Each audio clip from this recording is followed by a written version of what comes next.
दोस्तों अभी मार्केट में 3 बड़ी डेवलपमेंट हुई है, जिसका असर हमारे मार्केट पे तो देखने को मिलेगा ही और उसको हम लोग आगे बात भी कर लेंगे। तो पहले हम लोग यहाँ पे मार्केट के उन 3 न्यूज़ को कवर कर लेते हैं कि क्या बड़ी डेवलपमेंट हुई है और उसके बाद 2 कंपनी भी है, जिसमें कुछ न्यूज़ आ रहा है। एक ऐसी कंपनी डिफेंस सेक्टर से बिलॉन्ग करती है, उसका नंबर कल आने वाला है, लेकिन जंप आज दिखाई दे रहा है।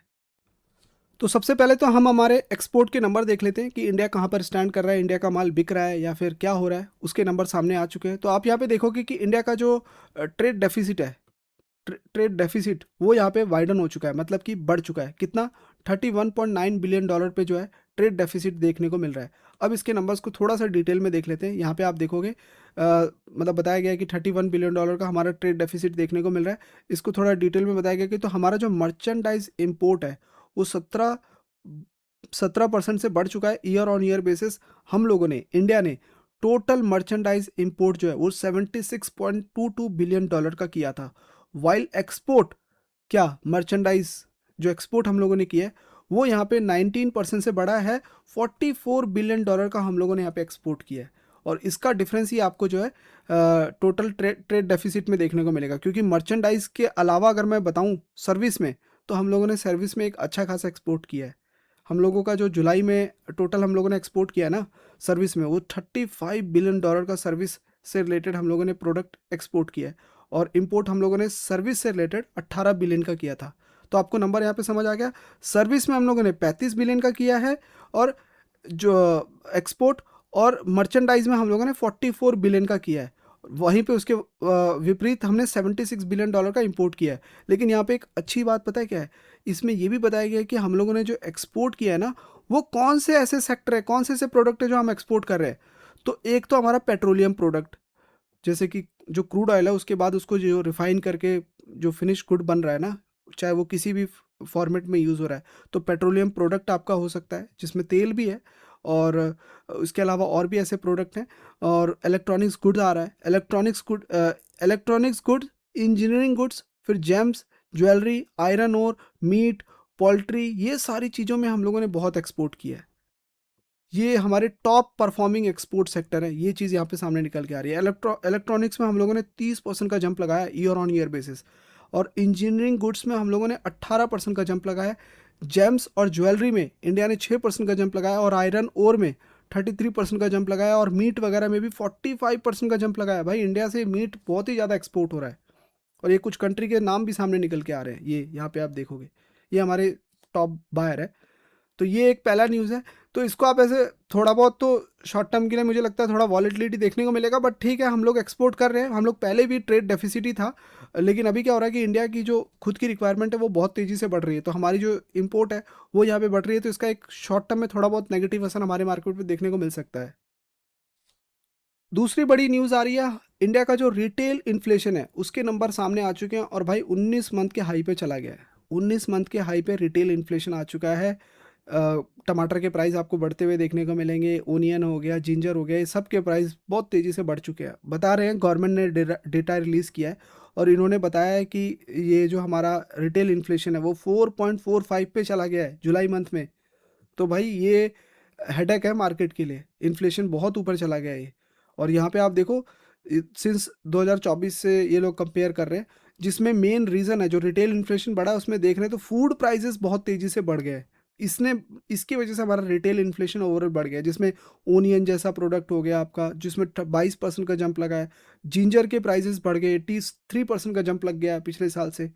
तो अब ये बात का डर हो रहा है यहाँ पे, छोटी कंपनी हो गई या फिर लोन लेने वाले किसी को अगर कुछ पैसा चाहिए, तो वो यहाँ पे थोड़ा सा घबरा रहे हैं, बिकॉज आरबीआई इसको क्लोजली मॉनिटर कर रहा है, वॉच कर रहा है। अगर इसी तरीके का इन्फ्लेशन ऐसा रहा ना, तो वो फिर इंटरेस्ट रेट बढ़ा देंगे। अभी तक तो नहीं बढ़ाया है, मतलब रेपो रेट, जिसको इंडिया में रेपो रेट बोलते हैं, अगर वो बढ़ा देंगे तो जो बिजनेसेस वगैरह लोन वगैरह जो ले रहे हैं ना, फिर वापस उसमें थोड़ा डिक्लाइन देखने को मिलेगा, फिर इकोनॉमी थोड़ी स्लो हो जाएगी। तो ये चीज़ है। और ये इसको आप एज अ नेगेटिव न्यूज़ लेके ही चल सकते हैं। इसको थोड़ा ध्यान में देखना होगा कि, और हाँ, इसके पीछे रीज़न भी मैंने ऑलरेडी फाइंड आउट कर लिया था, मतलब आर्टिकल में लिखा था कि रीज़न क्या है। तो जो क्रूड ऑयल के प्राइसेस जो पीछे से महंगे हुए थे ना, अभी भी वो उसका ही, इसका नेक्स्ट स्टेप वही है। क्रूड ऑयल के प्राइस सबसे बड़ा रीज़न है। ट्रांसपोर्टेशन महंगी हो चुकी है इंडिया में। इंडिया में क्या, पूरे वर्ल्ड में ट्रांसपोर्टेशन महंगी हो गई है अभी। जो लॉजिस्टिक कॉस्ट है ना आपकी, एक चीज़ को दूसरी जगह ले जाना, वो कॉस्ट महंगी हो गई है और उसका एक असर है जो हमारे रिटेल इन्फ्लेशन पे दिखाई दे रहा है। उसके बाद जो नेक्स्ट न्यूज़ आ रही है ये भी बड़ी ख़राब न्यूज़ ही आ रही है। स्ट्रेट ऑफ हार्मोज़ को लेके जो डील है वो अभी तक आप देखो कुछ भी इसमें कोई डेवलपमेंट देखने को नहीं मिल रहा है, स्टिल स्टक ही दिखाई दे रहा है। 88 के आसपास है, 88-90 के आसपास हमारा जो क्रूड ऑयल है वो दिखाई दे रहा है। तो न्यूज़ क्या है? न्यूज़ ये आ रही है कि भाई ये लोगों की बात चल रही थी, कई डिस्पाइट वीक्स ऑफ टॉक्स, कई वीक से बात चल रही है किसमें, यूएस, ईरान, ओमान, ये लोगों के बीच में मीटिंग चल रही है ओमान वगैरह में, जिसमें एक एग्रीमेंट तैयार कर रहे हैं कि भाई स्ट्रेट ऑफ हार्मस को ओपन करो करो करो। लेकिन अभी तक उस डील पे साइन नहीं हुआ है ना, still haven't sign an agreement, उस एग्रीमेंट पे अभी तक साइन नहीं किया है लोगों ने, और उसकी वजह से एक असर हम लोगों को मार्केट में देखने को मिल रहा है 80 से 90%। अब रीज़न क्या है, साइन क्यों नहीं हो रहा है? शॉर्ट में मैं आपको बताऊं तो यूएस तो कह रहा है कि हम लोग सेमी नेगोशिएट कर रहे हैं, ठीक है, बात कर रहे हैं हम लोग ईरान के साथ, वो कर देंगे हम लोग, ये यूएस का मानना है। लेकिन यूएस की जो कंडीशन है वो बिल्कुल भी इफ वाली नहीं है। तेहरान ने क्लियरली बोल दिया है कि हम लोग इसको तब तक ओपन नहीं करेंगे जब तक हमारा जो कंडीशन है वो पूरा ना हो जाए। तो कंडीशन क्या है? दो बड़े कंडीशन लगाए हैं इन्होंने। एक तो जो हमारे पर सैंक्शंस लगा रखा है, यूएस ईरान अभी भी तेल नहीं बेच सकता ना दुनिया को, वो लगा रखा है, उसको हटा दो। पहला कंडीशन ये रखा है। दूसरा, जो हमारा डैमेज किया है ना आपने, उसका हमारा पैसा दे दो, कंपनसेशन दे दो। ये दो बड़े रीज़न है। अब इसके वजह से यूएस को समझ नहीं आ रहा क्या करे, और ये जो आप शिपें देख रहे हैं ये वहीं वहीं की वहीं खड़ी दिखाई दे रही है। तो फिर हमारे मार्केट में ऐसा नहीं देखने को मिलेगा कि अरे पूरे वर्ल्ड का यही हालत है अभी। तो ये एक है न्यूज़ जो काफ़ी मार्केट को ना खींच के रखा हुआ है। अगर ये निकल जाए ना, हम इस वाले दौर से निकल जाएंगे ना, फिर मार्केट को भागने से कोई नहीं रोक सकता है। उसके बाद बात कर लेते हैं भाई नेक्स्ट न्यूज़ के बारे में। नेक्स्ट न्यूज़ आ रहा है भारत डायनामिक, जिसको लेके मैं बता रहा था। ये एक डिफेंस रिलेटेड कंपनी है। आज स्टॉक में जंप देखा गया है, 1300 से ऊपर 1360 के आसपास चला गया। तो न्यूज़ क्या है? देखो न्यूज़ ये आ रही है कि कंपनी ने ना कुछ बातें, अभी इनकी न्यूज़ में बात चल रही थी कि अभी तो इनके नंबर आए नहीं है। नंबर ये लोग कल 14 तारीख को रिलीज़ करेंगे। बोर्ड ने अप्रूव कर दिया है कि भाई कल नंबर हम लोग डिक्लेयर करने वाले हैं पब्लिकली। उससे पहले आपको मैं बता दूं, स्टॉक के प्राइस में लगभग 1375 के आसपास देखने को मिल रहा है। मार्केट कैप देखोगे तो 48,000 करोड़ का मार्केट कैप है। कंपनी अगर हम देखें तो ये भारत डायनामिक जो है पीएसयू कंपनी है ना, गवर्नमेंट बैक कंपनी है, जो कि मिसाइल सिस्टम वगैरह का बनाती है। आकाश सरफेस टू एयर मिसाइल हो गया, और भी ऐसे एंटी टैंक गाइडेड मिसाइल, और ये वरुण अस्त्रा टॉर्पेडो, ये सारा बना रही है। उसका मैं आगे भी ब्रेकअप आपको दूंगा। ऑर्डर का पाइपलाइन आ रहा है जिसमें बता रही है कि 26,000 करोड़ का इसके पास ऑर्डर है अभी, 26,000 करोड़ का। ये तो अभी तो कल नंबर आएंगे तो ये 26,000 करोड़ का ऑर्डर और कितना बढ़ने वाला है आप कल देखिएगा। इसलिए तो आज जंप देखने को मिला है स्टॉक में। ये तो नंबर अभी आया ही नहीं है, 26,000 करोड़ का इसके पास ऑर्डर देखने को मिल रहा है। और इसमें इन्होंने एक और बात सामने रखी है कि ये जो नंबर है ना, ये एक तो इसको डोमेस्टिक इंडिया से ऑर्डर मिला हुआ है, और एक्सपोर्ट से भी ऑर्डर अच्छा खासा मिल रहा है। आकाश का, इसको आकाश जो डिफेंस सिस्टम में प्रोवाइड कर रहा है, अर्मीनिया से इसको एक अच्छा खासा ऑर्डर मिला है। ये कंपनी ने बात बोली है। और ट्रिगर पॉइंट वही है कि कल इसके नंबर आने वाले हैं। तो मैं आपको थोड़ा सा और बता देता हूँ इस कंपनी के बारे में। देखिए, एक तो ये आकाश वेपन सिस्टम बनाती है जो कि इंडिजीनियस है, मतलब make in India. Surface to air missile, मतलब ज़मीन से वॉर करती है। 25 से 30 किलोमीटर तक का रेंज रहता है इसका। 18 किलोमीटर एल्टीट्यूड पे हवा में ये फायर कर सकते हैं। मोबाइल सिस्टम है, मतलब कि कहीं पे भी ट्रांसपोर्ट कर सकते हो आप। गाड़ी में ही इसका सारा सिस्टम वगैरह काम करता है। जैसे एक गाड़ी में आपने डिज़ाइन कर लिया, उस गाड़ी को लेके कहीं पे भी जा सकते हो, तो इसलिए इसको मोबाइल है। मल्टी टारगेट है, एक जगह से आप कई जगह टारगेट कर सकते हो, ये इसकी खास बात है। इसीलिए इसका नाम सामने आ रहा है। मैं इसलिए बोल रहा हूँ क्योंकि ये कंपनी अभी जिस हिसाब से डिमांड है उस हिसाब से मार्केट कैप इसने अभी टच नहीं किया। दूसरा, जो अस्त्र वेपन सिस्टम है ना, इसको लेके अपडेट देखो। ये इंडिया का first beyond visual air to air missile system इसने बनाया है, अस्त्र वेपन सिस्टम। इसमें क्या है कि ये ना, ये तेजस में फिट हो जाएगा, मिग में फिट हो जाएगा, ये ऐसे फाइटर जेट में फिट हो जाएगा, और एयर टू एयर मिसाइल कर सकता है। तो डिफेंस नेशनल सिक्योरिटी में आपने देखा होगा कि दुनिया किस तरीके से अपना बजट बढ़ा रही है। फिर इनका एक और आया हुआ है नाग, नाग हेलिना मिलन 2T। ये है एक एंटी टैंक गाइडेड मिसाइल, ये भी ये बना के दे रही है। उसके बाद इन्होंने बताया कि एक वरुण अस्त्रा भी है इनके पास। अब ये क्या चीज़ है? ये है एक एंटी सबमरीन टॉर्पेडो, जो कि पानी के नीचे रहता है। 533 mm डायमीटर और 40 किलोमीटर रेंज के हिसाब से काम करता है, जो कि DRDO के हेल्प के साथ इन्होंने बनाया है। और प्रमोटर ये सारे गवर्नमेंट की है, 74% प्रमोटर है। बाकी डोमेस्टिक 11 है, पब्लिक 11 है और फॉरेन वाले 1% के आसपास है। इसका रेवेन्यू अगर आप देखोगे तो इंडिया से तो 64% है, 35% बाहर से भी आ रहा है। अभी डिफेंस हम लोग बाहर भी बेचना स्टार्ट कर दिए, जिसमें आर्मेनिया लीड कर रहा है, वही सबसे ज़्यादा इससे ऑर्डर किए हुए। इसके अलावा साउथ अफ्रीका भी है, मिडिल ईस्ट का भी नाम आ रहा है, अफ्रीका वगैरह भी है। ये भी सब जो है इससे बाय करने के ऊपर विचार कर रहे हैं। तो कल देख लेंगे, जैसे ही नंबर आता हम बात कर लेंगे। उसके बाद नेक्स्ट कंपनी आ रही है भाई आपकी मुथूट फिनकॉर्प ने डीआरएचपी फाइल कर दिया। 3,000 करोड़ इन लोगों को चाहिए, तो आईपीओ लेके आ रहे हैं।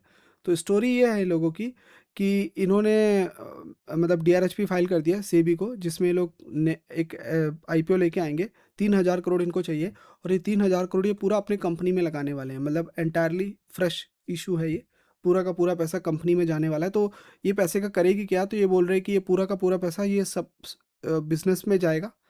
ठीक है, फंड ओन लैंडिंग, जो भी पैसा अगर इन्होंने बोरिंग वगैरह दिया है वो थोड़ा पे करेंगे, आगे लैंडिंग भी देंगे, पैसा उधारी पे भी देने वाले हैं। बिजनेस उसी से रिलेटेड है ना।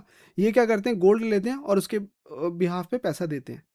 गोल्ड लेंगे आपसे और आप उसके बिहाफ पे आपको पैसा दे देंगे। और उसके अलावा ये एक्सपेंशन करेंगे, और डिजिटल भी ये कंपनी पैसा लगाने वाली है डिजिटल प्लेटफॉर्म पे। और अभी इन्होंने ये भी बताया कि इनका ना जो एयूएम है ना, एसेट अंडर मैनेजमेंट, वो 73,000 करोड़ में पहुंच गया है। इन्होंने इतना लैंडिंग दे दिया है, प्लस एडवांस भी है। एडवांस में मतलब छोटी कुछ कंपनीज हैं, जैसे कि छोटे छोटे बिजनेसेस हैं, उनको भी इन्होंने पैसा दे रखा है। कुछ पर्सनल लोन के भी पैसे हैं। वो सारे पैसे को मिला के 73,000 करोड़ का इनका एयूएम देखने को मिल रहा है। 5,600 इनके ब्रांचेस हैं, देख रहे हो।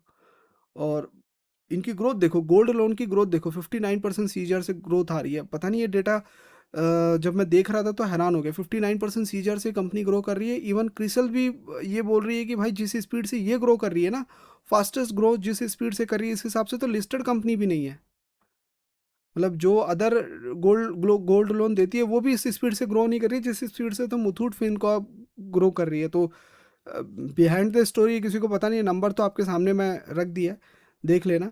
और इसके नंबर्स भी देखोगे ना जो अभी आए हैं कंसोलिडेट 2026 के नंबर, 3 गुना इनके प्रॉफिट जंप किए। 1847 करोड़ का प्रॉफिट रिपोर्ट किया। 607 करोड़ का प्रॉफिट था पिछले साल, 600 से सीधा 1800। और रेवेन्यू भी इसका भाई 11,000 करोड़ में पहुंच गया। 31% का जंप आया ईयर ऑन ईयर बेसिस। तो लोगों को पता नहीं कितना गोल्ड लेके लोन लेना है, तो वो चीज़ यहाँ पे है। तो फिलहाल इस वीडियो में इतना ही। इस तरीके की अपडेट में जो अपडेट्स रहती है मैं लेके आता रहता हूँ। आप मेंबर्स पे जरूर ज्वाइन कर लीजिए, सिर्फ 2 महीने का टाइमलाइन है। उसके बाद ये वाली वीडियोस तो इन्हीं मेंबर्स के लिए ऑलवेज रहेगी जिन्होंने इसको पे किया है। क्योंकि अगर आप अभी मेरे को सपोर्ट कर रहे हो तो वो वीडियो थोड़ी मैं वापस दोबारा उसमें डाल दूंगा दूसरे में। जब वो 2 महीने के बाद जब वो प्राइस डिक्लाइन होगा तो उसमें ये वीडियोस देखने को नहीं मिलेंगे जो यहाँ पे वीडियो डल रही है। ऑलरेडी वीडियो ऑलमोस्ट कंप्लीट हो गई, उसकी एडिटिंग वगैरह बाकी है। और कुछ अपडेट्स उसमें अगर हैं तो उसमें और भी अपडेट्स मैं ऐड करूँगा। तो वो फ्राइडे सैटरडे को मैं वो वीडियो अपलोड करने वाला हूँ। सैटरडे मॉर्निंग आपको 7 बजे के बाद से देखने को मिल जाएगा, 7 या 8 बजे के बाद से कभी भी आप वो वीडियो देख पाओगे। तो उसमें ऑलमोस्ट मेरा वर्क कंप्लीट हो गया। थोड़ी सी और फिनिशिंग जो भी एडिटिंग है उसकी रह गई है, उसके बाद उसको मैं अपलोड कर दूंगा। तो मेंबर्स में मैं जो इस मेंबर वाले जो बंदे हैं ना, इनको जो यहाँ पे वीडियोस मिल रही है वो आने वाले मेंबर्स में नहीं मिल पाएगी। तो इसको जितना जल्दी हो सके आप जितना ज़्यादा हो सके सब्सक्राइब कर लीजिए। सिर्फ 2 महीने की कॉस्ट आपको पड़ेगी, 100 रुपये की कॉस्ट नहीं है यार। तो 100 रुपये आई बिलीव 100-120 के आसपास आ रहा है। तो वो सिर्फ आपका 2 महीने का जा रहा है, उसके बाद आप उसको छोड़ दो, वो फिर आपका फिर वापस 50 रुपये हो जाएगा ऑटोमेटिक। तो ये सिर्फ इसी लिमिटेड मेंबर्स के लिए ही मैं कर रहा हूँ। और जितने भी लोग इसमें आएंगे उनको एक कहीं ना कहीं एक कुछ अच्छा एनालिसिस मिलने वाला है। तो मिलता हूँ नेक्स्ट वीडियो में, तब तक के लिए बाय बाय, टेक केयर।